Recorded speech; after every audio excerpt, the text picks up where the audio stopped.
ஆப்பம் இடியாப்பத்து கூடலாம் சேர்த்து சாப்பிட்றதுக்கு சூப்பராக இருக்கக்கூடிய ஒரு ஒயிட் குருமா ரெசிபி தான் பார்க்க போகிறோம். அது எப்படி செய்யலான்னு பார்க்கலாம் வாங்க. ஒரு பேன் வச்சுருக்கேன். அதில் வந்து 2 டேபிள் ஸ்பூன் எண்ணெய் ஊற்றுறேன். எண்ணெய் சூடானோடனே ஒரு சின்ன துண்டு பட்டை, 2 ஏலக்காய், 3 கிராம்பு போடுறேன். ஒரு பெரிய வெங்காயத்தை வந்து நீள நீள வாக்கில் கட் பண்ணி வச்சுருக்கேன். அதையும் சேர்த்து நல்லா வதக்கி விட்றேன். வெங்காயம் வந்து நல்லா வதங்கி வரணும். வெங்காயம் நல்லா வதங்கி வந்தோடனே அதில் வந்து ஒரு பழுத்த தக்காளி பழம், ஒரு தக்காளி பழம் சின்ன சின்ன பீஸாக கட் பண்ணி வச்சுருக்கிறத சேர்க்குறேன். தக்காளி பழம் நல்லா மசிஞ்சு வரும்படி வதக்கி விடணும். தக்காளி பழம் வந்து நல்லா வதங்கி வந்தோடனே காய்கறியை வந்து சேர்க்கணும். நான் எல்லா காய்கறியும் ஒரே அளவில் எடுத்திருக்கேன். ஒரு சின்ன கப் அளவுக்கு எடுத்திருக்கேன். கேரட் வந்து 1 கப் போடுறேன். பீன்ஸ் வந்து 1 கப் போடுறேன். எந்த கப்பில் வந்து கேரட் அளக்கிங்களோ அதே கப்பில் எல்லா காய்கறியும் அளந்துக்கோங்க. உருளைக்கிழங்கு வந்து 1 கப் போடுறேன். ஃப்ரோசன் க்ரீன் பீஸ் வந்து 1 கப் போடுறேன். எல்லாத்தையும் இப்போது எண்ணெயிலே ஒரு 2 நிமிஷம் நல்லா வதக்கி விடணும். காய்கறி எல்லாம் எண்ணெயிலே கொஞ்சம் வெந்து வரணும். அப்போனா டேஸ்ட்டு ரொம்ப நல்லாயிருக்கும்.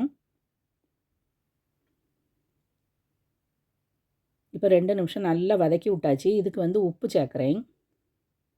உப்பு போட்டுட்டு அது எல்லா இடத்துலையும் நல்லா மிக்ஸ் ஆகும்படி கலக்கி விட்டுருங்க. காய்கறிலாம் இப்போ வேகிறதுக்காக தண்ணி சேர்க்கணும். நான் வந்து 2 கப் தண்ணி சேர்த்துருக்கேன். உருளைக்கிழங்குலாம் நல்லா வெந்து வரணும். அதனால் 2 கப் தண்ணி சேர்த்துருக்கேன். தண்ணி சேர்த்துட்டு நல்லா மிக்ஸ் பண்ணி விட்டுட்டு இடையில கிளறி விட்டுக்கோங்க. காய் வந்து நல்லா வெந்துட்டு இருக்கும்போது நம்ம வந்து ஒரு பேஸ்ட் ரெடி பண்ணணும்.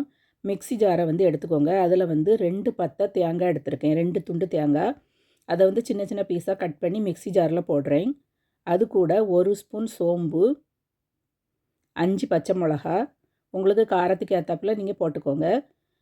கசகசா வந்து 1 ஸ்பூன் போட்டிருக்கேன். கேஷ்யூ ஒரு 10 போட்டிருக்கேன். இது எல்லாத்தையும் கொஞ்சம் தண்ணி சேர்த்து நல்லா பேஸ்ட்டாக அரைச்சி எடுத்துக்கிடணும். காய்கறிலாம் நல்லா வெந்துட்டான்னு செக் பண்ணிக்கிடணும். உருளைக்கிழங்குலாம் நல்லா வெந்துட்டுனா அந்த அரைச்சி வச்சுருக்க பேஸ்ட்டை வந்து அதில் கொட்டணும். இப்போ உருளைக்கிழங்குலாம் நல்லா வெந்து வந்துட்டு அதனால் நான் வந்து அந்த பேஸ்ட்டை உள்ளே கொட்டுறேன். இதை வந்து நல்லா மிக்ஸ் பண்ணி விடணும். இது பச்சை வாசனை போய் நல்லா வெந்து வரணும். அதனால் இதுக்கு வந்து 2 கப் தண்ணி சேர்க்குறேன். உங்களுக்கு எந்த அளவு தண்ணி வேணுமோ அதுக்கேற்றாப்புல தண்ணி சேர்த்துக்கோங்க. நான் வந்து 2 கப் தண்ணி சேர்த்துருக்கேன். தண்ணி சேர்த்துட்டு நல்லா மிக்ஸ் பண்ணி விட்ருங்க. ஒரு 10 நிமிஷம் நல்லா கொதித்து வரணும். சிம்மில் வச்சு நல்லா கொதிக்க விட்ருங்க.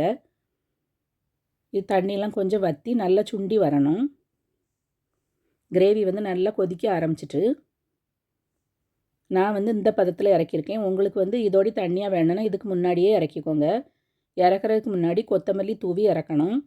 இந்த தேங்காய் பால் ஒயிட் குருமா வந்து ஆப்பம், இடியாப்பத்துக்கெல்லாம் சூப்பராக இருக்கும். நீங்களும் இதை செய்து ட்ரை பண்ணி பாருங்கள். இந்த வீடியோ வந்து உங்களுக்கு பிடிச்சிருந்தா லைக் பட்டனை தட்டி விட்டுட்டு சேனலை சப்ஸ்கிரைப் பண்ணிடுங்க ஃப்ரெண்ட்ஸ்.